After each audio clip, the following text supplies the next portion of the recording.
Hello student, welcome to our own YouTube channel Gyan Mantra. आज हम class 10th के important question कर रहे हैं जो एग्ज़ाम में बार बार रिपीट होंगे, आपको देखने को मिलेंगे। आपको मेथड आपको अच्छे से आना चाहिए।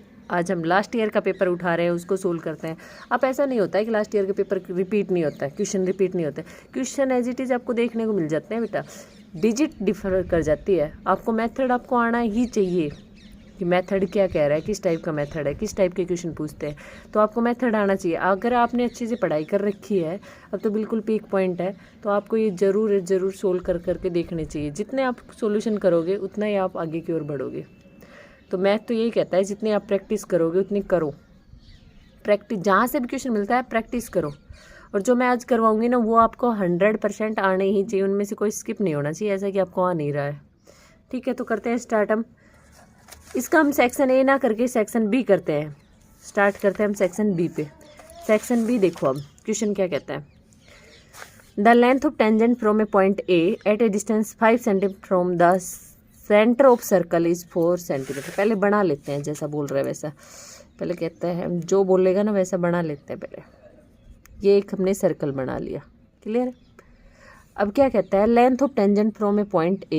ये कोई एक पॉइंट मान लिया ए, इससे लेंथ ऑफ टेंजेंट हमने कोई सेंटर मान लिया, ये इसका सेंटर रहा होगा, ये पॉइंट ए हो गया, ये हमने खुद से मान लिया पी, और ये ओ। ये वाली डिस्टेंस जो रहेगी वो रेडियस रहेगी। क्या रहेगी? रेडियस। क्लियर। अब देखो, the length of tangent from a point A at a distance 5 centimetre from the centre of circle. जो 5 सेंटीमीटर है सेंटर ऑफ सर्कल से, उसकी जो लेंथ है वो कितनी दे रखी है? 4 centimetre. Find the radius of circle. बहुत इजी लग रहा है ना कि ये हाइपोटेन्यूज, ये परपेंडिकुलर, ये बेस है ना। यही गलती करते हो, ये नहीं करनी है। इसको हाइपोटेन्यूज नहीं बनाना है।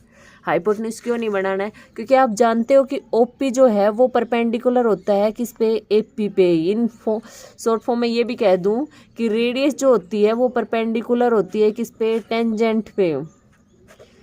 रेडियस परपेंडिकुलर होती है किस पे? टेंजेंट पे। क्लियर है। अगर रेडियस टेंजेंट पे परपेंडिकुलर होती है तो परपेंडिकुलर बोले तो ये 90 डिग्री का एंगल बढ़ेगा। और जब भी आप राइट एंगल ट्रायंगल बनाते हो, राइट एंगल ट्रायंगल मतलब जिसमें एक एंगल 90 डिग्री होता है, एक एंगल 90 डिग्री होता है, उसमें परपेंडिकुलर होता है बेस होता है, और एक क्या होता है? हाइपोटेन्यूज होता है। क्लियर। Perpendicular, base, hypotenuse. अब परपेंडिकुलर और बेस 90 के पास में होते हैं। परपेंडिकुलर और बेस किसके पास होता है? 90 के पास। तो इसमें से एक परपेंडिकुलर गया, एक बेस गया, मतलब ये परपेंडिकुलर गया और ये क्या गया? बेस गया। तो जो सामने बच गया 90 के सामने, वो क्या है? हाइपोटेन्यूज। अब बोलो, क्लियर है। तो बस इसमें ये गलती मत कर देना कि इसको हाइपोटेन्यूज मान के बैठ जाओ। हाइपोटेन्यूज ये नहीं है, हाइपोटेन्यूज ए ओ है। जो सेंटर से डिस्टेंस रहेगी उस पॉइंट तक की, वो हाइपोटेन्यूज होगा। अब क्या यूज करो? Using Pythagoras theorem. Using Pythagoras theorem. क्या लिखूं मैं? हाइपोटेन्यूज का square equal to perpendicular square plus base का स्क्वायर। हाइपोटेन्यूज की वैल्यू कितनी है? हाइपोटेन्यूज मेरे पास कितना है? 5। 5 का स्क्वायर इक्वल टू परपेंडिकुलर की वैल्यू हमें निकालनी है, ओ पी। ओ पी का स्क्वायर प्लस बेस की वैल्यू कितनी है? 4। 4 का स्क्वायर। क्लियर। 5 का स्क्वायर कितना गया? 25 इक्वल टू ओ पी का स्क्वायर प्लस 4 का स्क्वायर कितना गया? 16। इसको उठा के दूसरी तरफ लाओ, 25 minus 16 equal to O P का स्क्वायर। 25 माइनस 16 बोले तो 9, 9 कह दूँ? 9 इक्वल टू ओ पी का स्क्वायर। 9 को कह दूँ मैं 3 का स्क्वायर, 3 का square equal to O P का square. Taking square root both side, हमारे पास ओ पी की वैल्यू आ गई, वो कितनी आ गई है? 3 सेंटीमीटर। Got it. और ओ पी हमारे पास क्या थी? रेडियस। ओपी हमारे पास क्या थी? रेडियस। मैं फिर से बता देती हूँ बेटा, इसमें ये गलती करते हो मोस्टली, क्या कि इसको आप हाइपोटेन्यूज मान लेते हो, जबकि हाइपोटेन्यूज क्या होता है? ए से लेके ओ तक की। बस ये ध्यान रखना है इसमें। क्लियर। नेक्स्ट देखते हैं अब हम नेक्स्ट क्वेश्चन क्या कहते हैं हमारे पास। नेक्स्ट देखो, इसमें किसका दे रखा है? टिग्नोमेट्रिक। टिग्नोमेट्रिक बोले तो 8th चैप्टर दे दिया। 8th चैप्टर में देखो क्या कह रहा है कि ये सोल्व करके बताओ हमें, इसका मान क्या आएगा ये बताओ। अब ये वैल्यू आपको भाई याद होनी चाहिए, ये वैल्यू आपको याद होनी चाहिए। अब देखो, चलते हैं पहले वैल्यू पे ही चलते हैं, फिर इस क्वेश्चन पे देखते हैं कौन कौन सी वैल्यू आपको याद होनी चाहिए, वो देखो पहले।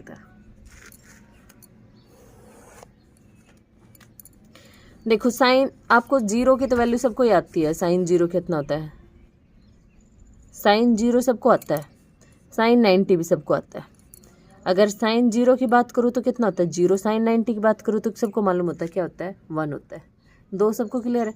कोस की अगर मैं बात करूँ, कोस जीरो पे उल्टा लिख दो, कोस जीरो पे 1 होता है, कोस 90 पे क्या होता है 0 होता है। हो गया, आगे ना उल्टा लिख दिया। अब दो वैल्यू आपको याद करनी पड़ेगी साइन के लिए, 60 30 और 60। साइन 30 की बात करूँ तो साइन 30 पे कितना चला जाता है हमारे पास 1/2, और साइन 60 पे कितना चला जाता है √3/2। इसमें भी उल्टा दो, ये कितना हो गया √3/2 और ये कितना हो गया 1/2। अब एक वैल्यू बच गई 45 डिग्री, साइन 45, वो दोनों में सेम रहती है, वो आपको याद करना है। साइन 45 कितना होता है 1/√2 और ये भी कितना होता है 1/√2। क्लियर है। आगे भाई कैसे याद करोगे, देखो साइन जीरो याद कर लो, साइन 90, साइन जीरो 0 होता है, साइन 90 1 होता है। कोस, कोस क्या होता है उल्ट दो इसको, सिर्फ साइन साइन की याद कर लो, कोस की आपको ऑटोमेटिक याद हो जाएंगे। अब जैसे टेन की बोलूँ मैं, टेन की कौन कौन सी वैल्यू याद करनी है, एक तो टेन 45 याद होना चाहिए आपको, 1 होता है। एक टेन 30 डिग्री होना चाहिए आपको याद, 1/√3 होता है। और एक टेन 60 डिग्री होना चाहिए, ये होता है कितना √3 होता है। क्लियर है। अब कैसे याद करोगे, 45 तो 1 हो गया, सबको याद हो। 30 और 60 में से बड़ी वैल्यू कौन सी है 60 है, तो बड़ा वैल्यू इसका आंसर आएगा 60।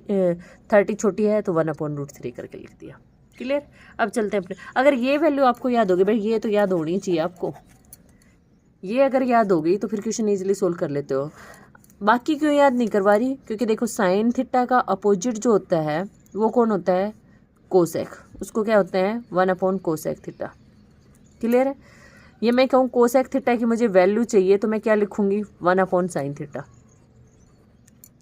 टेन थीटा का अपोजिट कौन होता है कोट थीटा, मतलब मुझे कोट थीटा की वैल्यू चाहिए तो मैं क्या लिखूंगी 1/tan थीटा, उसको उल्ट के लिख दूंगी। ऐसे ही मुझे सेक थीटा की वैल्यू चाहिए, सेक सीकेंड थीटा, वो होता है 1/कोस थीटा। बस आगे समझ गए। अब चलते हैं क्वेश्चन पे, देखते हैं क्वेश्चन क्या कह रहा है हमारे पास। ये वैल्यू याद होनी चाहिए, क्वेश्चन से मतलब नहीं है, क्वेश्चन आए वो वाला वो बाद की बात है। जो ये वैल्यू बताई है मैंने, ये सारी की सारी आपको याद होनी चाहिए, जितनी वैल्यू बताई है मैंने ये वैल्यू याद होनी चाहिए। भाई देख लो, एक बार फिर से रिवाइज कर लो अपने अच्छे से, लिख के देख लो कि हाँ कैसे क्या कौन सी वैल्यू क्या होती है, क्योंकि क्वेश्चन सेम नहीं आएगा। मैं फिर से कह रही हूँ कॉन्सेप्ट याद होना चाहिए। जैसे ऊपर वाले क्वेश्चन में मैंने क्या अच्छे से याद करवाया आपको कि हाइपोटेन्यूज AO होता है, उसको हाइपोटेन्यूज नहीं मानना है। इस वाले में ये वैल्यू याद करनी है आपको पूरी की पूरी। क्लियर है। अब चलते हैं क्वेश्चन पे हमारे पास, अब आप खुद भी सोल्व कर लोगे इस क्वेश्चन को, अब हार्ड नहीं लगेगा। क्वेश्चन लिखते हैं हमारे पास, क्वेश्चन है 2 मार्क्स में क्वेश्चन है हमारे पास। 2 tan square 45 degree plus cos square 30 degree minus sine square 60 degree करें। देखो अब tan 45 की वैल्यू कितनी बताई थी 1, tan 45 कितना बताया था 1, तो 2 × 1 का स्क्वायर प्लस कोस 30 की वैल्यू कितनी बताई थी मैंने √3/2, कोस 30 कितना होता है √3/2। क्लियर है। होल स्क्वायर है। साइन 60 भी तो यही होता है, साइन 60 कितना होता है √3/2। क्लियर है भाई। अब देखो ये तो दोनों सेम चले गए, तो ये दोनों तो आपस में कैंसिल ही हो गए, क्योंकि सेम है। ऐसा नहीं कहते 1 - 1 तो 0 चला गया, 2 - 2 0 चला गया, ये तो दोनों सेम होंगे, तो ये तो कैंसिल हो गए।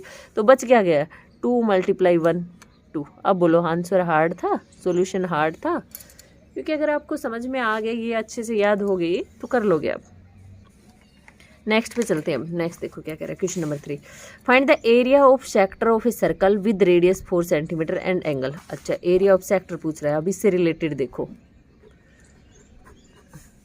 ये हमारे पास एक सर्कल है, इसमें ये जो एरिया है OAB, इसको मैं बोल दूंगी एरिया ऑफ सेक्टर। जहाँ यहाँ पर एंगल दे रखा है वो कितनी डिग्री 30 डिग्री।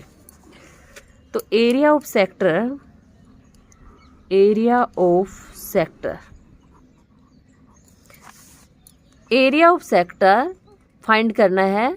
रेडियस 4 सेंटीमीटर है, 4 सेंटीमीटर है, एंगल कितना है 30 डिग्री। अब बताओ इसमें क्या हार्ड था, नहीं ना, एंगल 30 डिग्री। एरिया ऑफ सेक्टर का फॉर्मूला बता दो क्या होता है, pi r square theta upon 360, got it, pi r square theta upon 360। Value put कर दो, पाई की वैल्यू 22/7, आर की वैल्यू कितनी है 4 × 4, थीटा की वैल्यू कितनी है 30 अपॉन 360। क्लियर, 0 से 0, 3 से 3 1 जा 3, 3 2 जा 6। अब 4 से कैंसिल हो रहा है, 4 3 जा 12, कोई कैंसिल नहीं हो रहा। ऊपर कितना आ गया, 4 से मल्टीप्लाई करो तो कितना आ गया 88 अपॉन 21, क्या लिखूं सेंटीमीटर स्क्वायर, क्योंकि एरिया जो होता है वो स्क्वायर में होता है। तो ये आपके पास क्या आ गया, आंसर आ गया। बोलो कुछ हार्ड है, जो आपके टीचर क्वेश्चन बोलते होंगे वो भी 2 मार्क्स के हार्ड होंगे, ये बहुत इजी होते हैं ना, अगर आपको स्टेप याद है तो। नेक्स्ट पे देखो, अब इसी का और का भी एक क्वेश्चन है, देखो और में क्या कह रहा है, find the area of quadrant of a circle. Quadrant मतलब कौन सा होता है, चौथा पार्ट होता है। सरकमफेरेंस दे रखा है कितना 22 सेंटीमीटर, सरकमफेरेंस कितना दे रखा है 22। ये इसका और का है भाई, फिर इसके बारे में जितना भी होगा वो बताती हूँ मैं सेक्टर के रिलेटेड। और में देखो क्या कह रखा है, एरिया ऑफ क्वाड्रेंट। क्वाड्रेंट मतलब किसी भी चीज़ को 4 पार्ट में डिवाइड कर दो, वही होगा उसका क्वाड्रेंट। ये लो भाई, इसको हमने 4 पार्ट में डिवाइड कर दिया, 4 पार्ट में डिवाइड कर दिया। पहले ये बताओ सेंटर पे एंगल कितने डिग्री बनता है 360, तो एक में एंगल कितना बनेगा, 4 पार्ट में डिवाइड कर दिया तो उसको 4 से डिवाइड करोगे तो कितना चला जाएगा आपके पास 90 डिग्री। क्लियर है, 360 को 4 से डिवाइड करोगे तो कितना चला जाएगा 90, ये भी 90 डिग्री है। सिर्फ आपसे कह रहा है एरिया ऑफ क्वाड्रेंट मतलब चौथे पार्ट का एरिया निकालो, ये वाला एरिया पूछा गया है। सरकमफेरेंस दे रखी है 22 सेंटीमीटर। ठीक है, अब देखते हैं circumference of circle, circumference of circle कितनी दे रखी है हमें 22 सेंटीमीटर। अच्छा, सरकमफेरेंस का फॉर्मूला क्या होता है सर्कल का, 2 पाई आर। सरकमफेरेंस क्या होती है 2 पाई आर, वैल्यू कितनी आ गई हमारे पास 22। क्लियर, आर निकालना है क्योंकि एरिया ये वाला एरिया ऑफ सेक्टर है, एरिया ऑफ सेक्टर तो ये निकाला था, उसके फॉर्मूले में हमें क्या चाहिए आर चाहिए और थीटा, थीटा तो है क्या नहीं है आर, तो आर निकालना है यहाँ से हमें। आर की वैल्यू आ गई हमारे पास 22 अपॉन 2 पाई। क्लियर है, 22 अपॉन क्या आ गई 2 पाई। अब एरिया ऑफ सेक्टर निकाल देंगे, एरिया ऑफ सेक्टर या फिर बोलो area of quadrant, area of quadrant, area of sector या फिर बोलो क्या है क्वाड्रेंट। क्वाड्रेंट का मतलब क्या होता है चौथा पार्ट और जिसमें एंगल 90 डिग्री जा रहा है। क्या फॉर्मूला लगाऊं, pi r square theta upon 360 degree. Clear, pi r square theta upon 360। Pi की वैल्यू रखो, पाई रहने दो एक बार के लिए क्योंकि हमने ऊपर वैल्यू नहीं रखी आर की। आर 2 बार लिख दो, 2 बार है ना, 22 अपॉन 2 पाई मल्टीप्लाई 22 अपॉन 2 पाई मल्टीप्लाई थीटा कितना है 90 डिग्री, 90 अपॉन 360। 0 0 9 से कितने बार जाएगा 4 बार, 1 पाई से 1 पाई कैंसिल हो गया, 2 से कितनी बार गया ये 11 टाइम्स गया, 2 से कितने बार गया 11 टाइम्स गया। अब ये वाला 2 से कितना जाएगा ये 11 टाइम्स चला गया। क्लियर है, पाई की वैल्यू क्या होगी, पहले यहाँ कर रही हूँ भाई मैं इसको सोल्व। ऊपर आ गया हमारे पास 11 मल्टीप्लाई 11, नीचे पाई की वैल्यू रखी 22/7, तो 7 कहाँ चला गया ऊपर। क्लियर है, पाई की वैल्यू कितनी रखी 22/7, तो 7 कहाँ चला गया ऊपर, और नीचे क्या बच रहा है हमारे पास 4, ये वाला क्या बच रहा है 4। इतना बोलो क्लियर है। 11 से कितनी बार गया 2 बार गया, ऊपर कितना आ गया 77 और नीचे कितना आ गया 8 सेंटीमीटर स्क्वायर। क्लियर, क्या आंसर आ गया 77 upon 8 centimetre square. Got it है। नेक्स्ट चले भाई, अब देखो सेक्टर से रिलेटेड जो भी बेसिक था वो एक बार देख लो कि अगर सेगमेंट आ गया तो कैसे निकालोगे एरिया, वो तो सेक्टर था।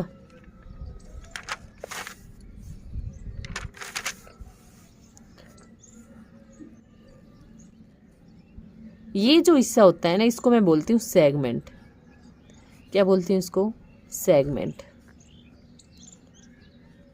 और सेगमेंट का एरिया जब निकालोगे तो क्या फॉर्मूला होगा? Area of segment equal to area of segment equal to क्या लिखूंगी? एरिया ऑफ सेक्टर माइनस पूरे सेक्टर में से क्या माइनस कर दूं? Triangle. Area of triangle. Clear? Area of sector का फॉर्मूला क्या होता है? Pi r square theta upon 360 minus triangle का 1/2 आर स्क्वायर साइन थीटा। अच्छा, बाकी वैल्यू तो जैसे साइन की आपको याद हो गई, ये पीछे लिख दिया मैंने, बट एक वैल्यू ध्यान रखना क्योंकि वो इंपॉर्टेंट क्वेश्चन है। साइन 120 डिग्री, साइन 120 डिग्री की वैल्यू कितनी होती है? साइन 120 भी साइन 60 के इक्वल होता है √3/2। कहाँ से आया वो देख लो, क्योंकि साइन 120 को हम ऐसे लिख सकते हैं ना, साइन 180 माइनस 60। सेकेंड क्वाड्रेंट में गया और साइन साइन ही रहता है तो क्या लिखा जाएगा? साइन 60। और साइन 60 भी तो यही होता है। आप याद रख लेना कि साइन 120 डिग्री कितना होता है? √3/2 होता है। That's it. ये एरिया ऑफ सेगमेंट का फॉर्मूला है, area of sector minus triangle. Clear है? नेक्स्ट क्वेश्चन पे चले। बाकी इसमें आपको मेजर माइनर सेक्टर आपको क्लियर होना चाहिए कि मेजर सेक्टर का फॉर्मूला क्या होता है, माइनर सेक्टर का फॉर्मूला क्या होता है। जो ये वाला हिस्सा बच जाएगा ना, यहाँ से आता है कि ये सारा मेजर सेक्टर बोला जाता है। Major sector, area of major sector लिख देती हूँ भाई मैं। Area of major sector, major sector का फॉर्मूला हो गया pi r square 360 minus theta upon 360। Clear है भाई? 360 माइनस थीटा अपॉन 360। अच्छा, थीटा क्या है? थीटा यहाँ से यहाँ तक का एंगल है। क्लियर? कि भाई 360 सेंटर पे बनता है, उसमें से थीटा हटा दो, फिर ऊपर का एंगल बच गया आपके पास। सेक्टर का formula pi r square theta upon 360 था, तो थीटा की वैल्यू यहाँ क्या आ रही है? 360 माइनस थीटा। क्लियर? जब तक आपको ना बोले ना मेजर माइनर, तो आपको सिर्फ सेक्टर का फॉर्मूला निकालना है। सेक्टर का formula pi r square theta upon 360। Next question पे देख चलते हैं भाई। अब नेक्स्ट क्वेश्चन हमारे पास रेखीय समीकरणों के युग्म को हल कीजिए। 24 question. Solve the following pair of linear equation. Linear equation को सोल्व करना है। क्वेश्चन नंबर 24, 2 मार्क्स में। Solve the pair of linear equation. Linear equation कौन कौन सी है? 2x + 3y = 13 फर्स्ट इक्वेशन है। सेकंड कौन सी है? 5x - 4y = -2। क्लियर? अब देखो, जब भी इनको सोल्व करना है लीनियर इक्वेशन को, तो या तो एलिमिनेशन यूज करो या सब्स्टिट्यूशन यूज करो। आपको नहीं दे रखा है, आपकी मर्जी, आप कोई भी मेथड यूज करो। एक मेथड बेस्ट होना चाहिए आपका। तो चलो हम करते हैं यहाँ पर using elimination method. Elimination method में क्या करते हैं, एक फर्स्ट जो होता है वो सेम कर लेते हैं। यहाँ 2 है या 5 है, तो इसको तो मल्टीप्लाई कर देंगे किससे? 5 से। और इसको किससे कर देंगे? 2 से। इस पूरी इक्वेशन को हम किससे मल्टीप्लाई करेंगे? 5 से। इस पूरी इक्वेशन को किससे मल्टीप्लाई करेंगे? हम 2 से। करो मल्टीप्लाई। 5 2 जा 10, 5 3 जा 15 y, और 5 को करेंगे 13 से तो 65। क्लियर? इसको 2 से करो। यहीं पर लिख लो इनको एक बार। आपके पास ये इक्वेशन बन गई क्या? 10x - 8y = -4। कौन से मेथड से सोल्व कर रहे हैं? एलिमिनेशन मेथड से। Solving equation using elimination method. Method का नाम जरूर लिखना भाई, कौन से मेथड से यूज कर रहे हैं? एलिमिनेशन मेथड से। तो लिखो भाई, क्या लिखा हमने? 10x + 15y = 65। दूसरी क्या हमारे पास? 10x - 8y = -4। अब क्या कर देते हैं? सब्ट्रैक्ट कर देते हैं। सब्ट्रैक्ट जब करते हैं तो साइन क्या होते हैं? चेंज होते हैं। या फिर बोलूँ कि साइन चेंज कर दो भाई। माइनस माइनस है तो प्लस, और ये माइनस है तो प्लस, इतना बोलो। क्लियर है? यहाँ से दोनों क्या हो गए? कैंसिल हो गए हमारे पास। 15 + 8 दोनों प्लस के हैं, तो कितना आ गया हमारे पास? 23y इक्वल टू, ये भी दोनों प्लस के माने जाएंगे क्योंकि साइन चेंज करे हैं, तो कितना आ गया 69। वाई की वैल्यू कितनी आ गई मेरे पास 69/23। क्लियर है भाई? कितनी बार जा रहा है 3 टाइम्स, तो मैं कह दूँ वाई इक्वल टू कितना आ गया 3। वाई इक्वल टू कितना आ गया 3। हमें तो एक्स भी चाहिए, put value of y, put value of y in equation first. एक और बात भाई, वीडियो देखने से काम नहीं चलेगा, अपना क्वेश्चन भी खुद से भी सोल्व करके देखो कि तुम्हारा आंसर कैसे आ रहा है, कितनी जल्दी आ रहा है। क्लियर है? तो खुद भी सोल्व करा करो क्वेश्चन को। पहले इक्वेशन में पुट कर दो, ऐसा नेसेसरी नहीं है फर्स्ट में करो, सेकंड में पुट कर सकते हो। मैं फर्स्ट में पुट कर रही हूँ भाई। क्या आएगा 2 × x + 3 × 3 y की वैल्यू इक्वल टू 13। 3 3 जा 9, इधर प्लस में उधर जाके माइनस में। 2x इक्वल टू 13 माइनस का 9। क्लियर? अब 13 में से 9 गए तो 4 बच गए, ये मल्टीप्लाई में उधर जाके डिवाइड में, तो x इक्वल टू 4/2। 2 2 जा 4। कह दो x की वैल्यू कितनी आई है 2। यही तो निकालना था सोल्विंग इक्वेशन। x की वैल्यू 2 आ गई, y की वैल्यू कितनी आ गई 3 आ गई। क्लियर भाई? आपको अच्छे से एलिमिनेशन मेथड आना चाहिए, सब्स्टिट्यूशन मेथड आना चाहिए। इस इक्वेशन को आप सब्स्टिट्यूशन मेथड से सोल्व करके देखो, क्या पता अब की बार मेथड का नाम दे के बोल दे कि इसको सब्स्टिट्यूशन से सोल्व करके दिखाओ। क्लियर है? नेक्स्ट क्वेश्चन पे चलते हैं भाई हम। Question number 25। देखो कोई मुश्किल नहीं लगा होगा, कोई मुश्किल नहीं लग रहा होगा आपको, अगर आपका कॉन्सेप्ट क्लियर है तो। क्वेश्चन नंबर 25 देखते हैं क्या है। A tower stand vertically on the ground. एक टावर खड़ा है भाई वर्टिकली, हो गया ग्राउंड पर। From a point on the ground which is 15 metre away from the foot of tower. एक पॉइंट ले लिया यहाँ पर, जो यहाँ से यहाँ तक की, इसके फुट से लेके पॉइंट तक की डिस्टेंस वो कह रहा है 15 मीटर है। ठीक है। The angle of elevation of top of the tower is found to be 60 degree. Angle of elevation बता दिया गया है, टावर के टॉप से जब देखा गया तो कितने डिग्री पाया वो 60 degree. Find the height of tower, यही निकालना है। क्या निकालना है? हाइट निकालनी है, क्योंकि यही तो था हमारे पास टावर। टावर क्या था? AB, और AB की हमें क्या निकालनी है? हाइट। कहता है एक पॉइंट लिया था C जो 15 मीटर की दूरी पर था, टॉप से जो एंगल देखा वो कितने डिग्री का? 60 डिग्री।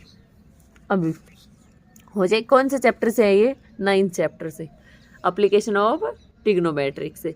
एप्लीकेशन ऑफ ट्रिग्नोमेट्रिक में मैंने ज़्यादातर बोला है कि tan अच्छे से याद होना चाहिए। tan क्या होता है? परपेंडिकुलर अपॉन बेस होता है। tan क्या होता है? Perpendicular upon base.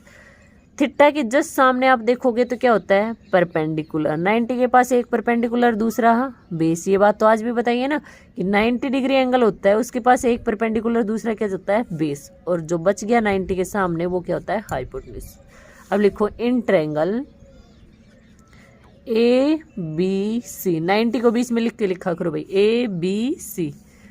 परपेंडिकुलर हमें निकालना है, गिवन क्या है? बेस। तो जो निकालना है और जो गिवन है, जो निकालना है और जो गिवन है उनमें रिलेशन ढूंढा करो। निकालना परपेंडिकुलर है तो क्या लिखूं मैं? Perpendicular upon base. ये क्या होता है? tan theta. परपेंडिकुलर क्या है हमारे पास? AB। परपेंडिकुलर है क्या? AB। बेस क्या हमारे पास? BC। BC की वैल्यू कितनी दे रखी है उसने? 15 इक्वल टू tan कितने डिग्री? 60 डिग्री। आपको याद है ना, मैंने बोला था tan 60, tan 30, tan 45, 3 वैल्यू आपको याद होनी चाहिए, तो वो याद होनी ही चाहिए भाई। 2 चैप्टर कवर कर रही है वो आपके। tan 60 कितना होता है? √3। AB/15 equal to √3। क्लियर है? हमें तो AB चाहिए, तो AB इक्वल टू कितना आ गया आपके पास? 15√3 मीटर। AB क्या माना था हमने? क्या है हमारे पास AB? Height of tower. तो इसको लिख दो कि ये क्या है आपके पास? Height of tower. Height of tower. Got it? अब देखो इसमें कुछ नहीं है ना मुश्किल। अब इसमें 3 फॉर्मूले आप अच्छे से देख लो, 2-3 फॉर्मूले कि tan को क्या कहते हैं, साइन को क्या कहते हैं। साइन थीटा जो होता है वो होता है हमारे पास perpendicular upon hypotenuse. Cos theta होता है वो होता है बेस अपॉन हाइपोटेन्यूज। और tan थीटा होता है वो होता है परपेंडिकुलर अपॉन बेस। क्लियर है? किस किस का है? ये साइन थीटा का, ये कोस थीटा का, और ये tan थीटा का फॉर्मूला। इनके रिवर्स कौन कौन से होंगे? अगर इनको उल्टा करके लिखूंगी तो ये क्या किसका चला जाएगा? कोसेक थीटा का। ये सेक थीटा का और ये किसका, कोट थीटा का। क्लियर है। अच्छा मैंने ऐसे क्यों लिखा है, देखो एक ट्रिक होती है ना, पाकिस्तान भूखा प्यासा, हरियाणा हरा भरा। पाकिस्तान भूखा प्यासा, हरियाणा हरा भरा। अब हो गया, साइन हो गया, कोस हो गया, टेन हो गया। क्लियर है। नेक्स्ट क्वेश्चन पे चलते हैं। नेक्स्ट क्वेश्चन हमारे पास क्या है, इसका और है भाई, आपको 25 के और में एक क्वेश्चन देखने को मिलेगा। 25 का और में क्या कहता है कि एक डायग्राम सा दे रखा है, कुछ है ट्रायंगल का, बना लेते हैं भाई। अच्छा ट्रायंगल वाले चैप्टर में आप ऐसा मत सोचा करो आपको नहीं आ रहा है, अगर फिर भी इनकेस आपको लगता है कि पता नहीं क्या क्वेश्चन है, आप उसको स्टार्ट जरूर करा करो, क्योंकि ऐसा कुछ है नहीं कि जो मुश्किल लगे आपको। क्लियर है।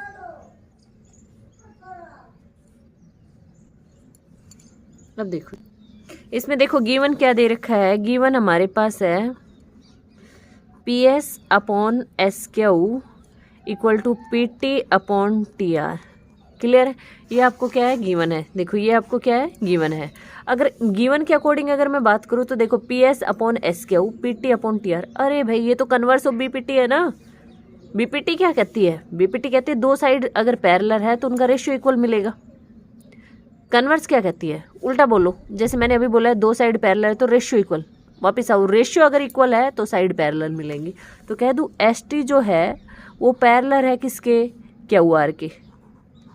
ब्रैकेट में आप डाल देना, इसमें क्या डालोगे, by converse of BPT theorem, by verse converse of BPT। Clear है। अगर ST पैरेलल है QR के तो ये एंगल तो क्रोस्पोंडिंग एंगल हो गए। क्लियर है ना। ये एंगल कौन से हो गए, क्रोस्पोंडिंग एंगल। कौन कौन से, एंगल PST इक्वल रहेगा एंगल PQR। PQR ब्रैकेट में डाल दूं कि कौन सा एंगल है, क्रोसपोंडिंग एंगल। अच्छा क्रोसपोंडिंग एंगल क्यों होंगे, क्योंकि जब दो पैरेलल लाइन होती हैं तो उनके ये एंगल और ये एंगल कौन से बोले जाते हैं, क्रोसपोंडिंग एंगल। अच्छा डायग्राम के अकॉर्डिंग तो ये कहता है S और R तो आपस में इक्वल है, S और R ये दे रखा देखो, PST इक्वल है किसके, PRQ के, PRQ के। ये क्या है, गिवन है। क्लियर है। तो फर्स्ट और सेकंड इक्वेशन से आप क्या कह सकते हो कि लेफ्ट हैंड साइड दोनों की इक्वल है तो राइट हैंड साइड भी क्या होगी, इक्वल होगी। तो आप कह सकते हो ना एंगल PQR इक्वल है किसके, PRQ के, from first and second, from first and second. इतना बोलो। क्लियर। मतलब ये वाला एंगल और ये वाला एंगल दोनों आपस में क्या हो गए, इक्वल। अगर ये इक्वल हो गए तो इनके अपोजिट जो साइड है वो भी क्या रहेगी, इक्वल रहेगी। अपोजिट साइड क्या है, क्यू के अपोजिट क्या है, PR। R के अपोजिट क्या है, PQ। Opposite side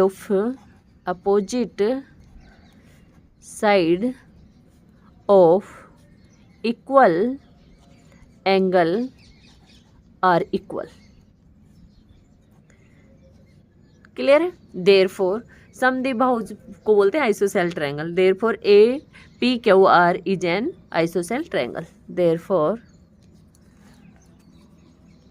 triangle PQR is an isosceles triangle. Clear भाई। इन केस फिर भी कोई किसी क्वेश्चन में डाउट रहता है तो आप कमेंट में डाल दिया करो। और जितने भी मैंने क्वेश्चन समझाए उनके कॉन्सेप्ट आपको क्लियर होना चाहिए। अच्छा इस क्वेश्चन में क्या कॉन्सेप्ट क्लियर होना चाहिए, इसमें आपको BPT थ्योरम अच्छे से आनी चाहिए कि क्या कहती है, और उसका कन्वर्स भी आपको आना चाहिए, कन्वर्स क्या कहता है BPT का। फिर आप ये क्वेश्चन करने में मुश्किल नहीं लगेगा, फिर ईजी लगता है आपको। क्लियर है। तो BPT आनी चाहिए, उसका कन्वर्स भी आना चाहिए आपको इसमें। और जितने मैंने क्वेश्चन करवाए हैं ना उनमें मैं बताती चली हूँ कि इसमें ये मेथड आपको आना चाहिए, इसमें ये। तो जो मैंने मेथड बताए हैं उनके क्वेश्चन आप खुद सोल्व करके देखो। हमने 2 मार्क्स के कंप्लीट क्वेश्चन कर लिए हैं। 26 जो क्वेश्चन आएगा वो हमारे पास कौन सा आएगा, 3 मार्क्स का आएगा। नेक्स्ट वीडियो में हम 3 मार्क्स से करते हैं। क्लियर है। Thank you for watching my video and if you like my video then share and subscribe. Thank you भाई। पढ़ाई करो भाई, जितने जोर और शोरों से हो सकती है उतनी। पेपर बिल्कुल पास में आ गया है, अब तो आ ही गया है पेपर। ठीक है, बाय बाय।